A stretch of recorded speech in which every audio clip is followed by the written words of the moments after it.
Our brains are mostly an anomaly.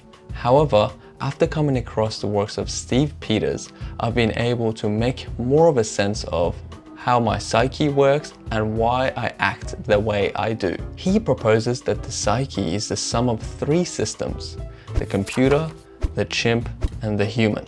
The computer is our subconscious. It acts as a database for storing the information that later on guides the behavior of our chimp and human.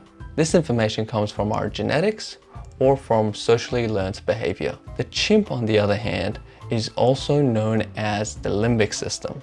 It works based off of our instincts and our desires. The operation speed of this system is very fast, and because of this, in certain situations, our chimp can hijack the situation and take control. The human brain, also known as the prefrontal cortex, is the core of our rational thinking and decision making. So whenever you're planning for the future or trying to figure out a way of how to tackle certain things, that's when you're using your prefrontal cortex, your human brain. Now, given that both higher order systems use the computer as their library, we can then choose consciously to store the correct information there, so then we can cover ourselves for all situations. As I've noticed for myself, a lot of the issues that are going on in my subconscious are from programmings that came from my earlier years. That's when my rational brain was not fully matured, so I wasn't able to make proper decisions on what is correct, what is not correct. So then I would have made associations, and these associations would have just built up over time and stayed in my subconscious since then. Therefore, we require a system to investigate and rewire those bugs, those errors that we've got going on down there, and fix them up over time. And I'm going to walk you through how I do that. I'd like to call the framework that I use investigative rewinding. I've found that when I want to figure out more about a behavior or an emotion, it helps to pay attention to when my mood changes. Changes in mood provide valuable information about our personal triggers.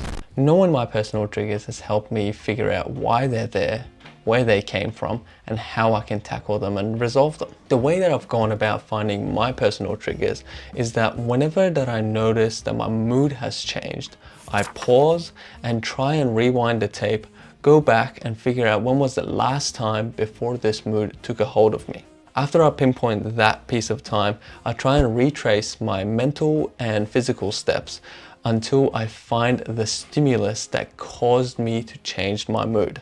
This could be a thought, an experience, a sensation, a conversation, could be anything.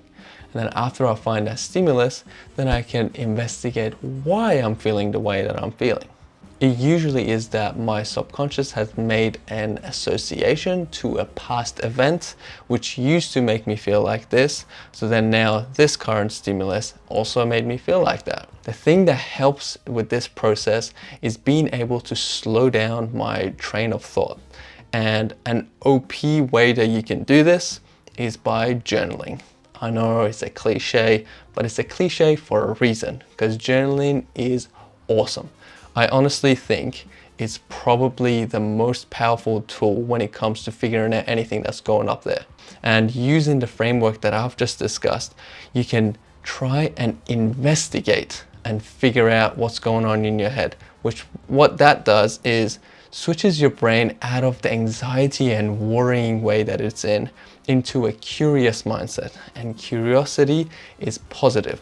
It makes you feel good and it makes you feel productive because you're moving towards resolve. Jesus, we've got an audience that's cleaning themselves in the background. That's definitely not going to be distracting at all.